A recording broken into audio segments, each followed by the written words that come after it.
personnes de la sorte, Rachidon, le plus sage, qui ont ce roche de discernement, c'est des personnes auxquelles vous pouvez faire confiance et que vous pouvez leur confier des responsabilités.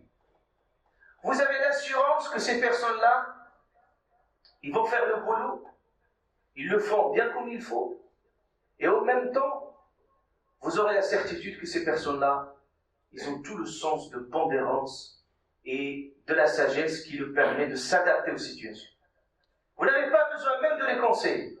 Le ulama, il disait cette très belle sagesse, il disait, quand tu envoies un sage, ne le conseille pas. C'est-à-dire, il comprend. Sari' al-badiha, tout de suite, tughnihi al-isharatu 'an al-'ibara. Un signe ne suffit que la parole.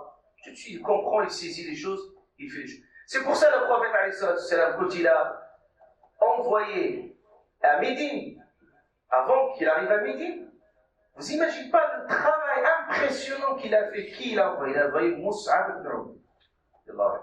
Et les qualités qu'il avait cet homme, Mus'ab ibn Umayr, c'est des qualités énormes. En plus de sa perfectionnement dans le Coran al-Karim, en plus de sa qualité aussi, de ses comportements exemplaires, et en plus cette capacité, cette sagesse qu'Allah Ta'ala lui a donnée, vous pouvez revenir ici, vous voyez, dans des situations très critiques, comment ils arrivent à se sortir. Et il a préparé tout le terrain pour le prophète, il a été accueilli. Il a été accueilli, il a déjà le travail qui était fait en amont par Mus'ab ibn Umayr, par ces gens-là les plus sages, les plus sereins.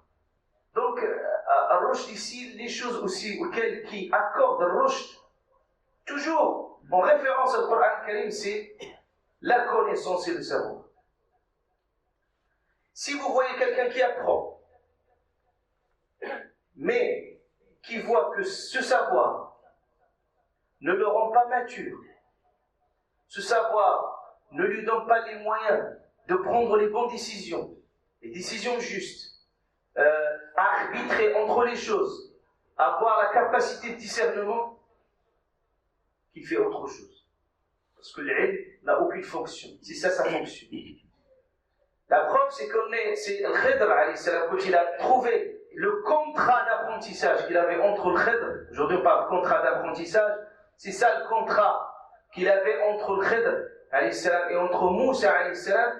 La première rencontre entre ce professeur et son élève, qui est Moussa, alayhi salam, qui joue le rôle de l'élève dans sa situation, il dit, est-ce que tu me permets, regardez déjà l'adab, la politesse, il dit, est-ce que tu me permets de te suivre? Pourquoi? Pour quelle raison?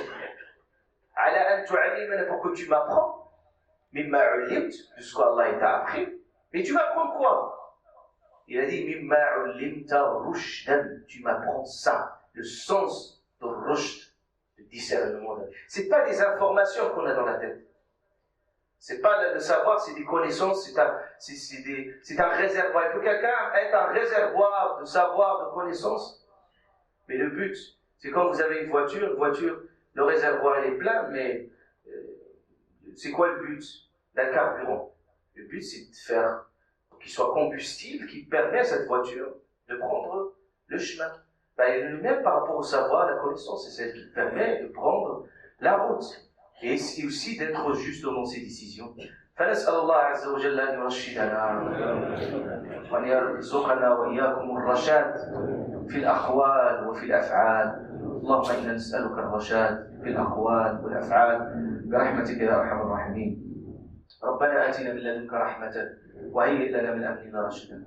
اللهم علمنا ما ينفعنا وانفعنا بما علمتنا. اللهم علمنا ما ينفعنا وانفعنا بما علمتنا. اللهم علمنا ما ينفعنا وانفعنا بما علمتنا.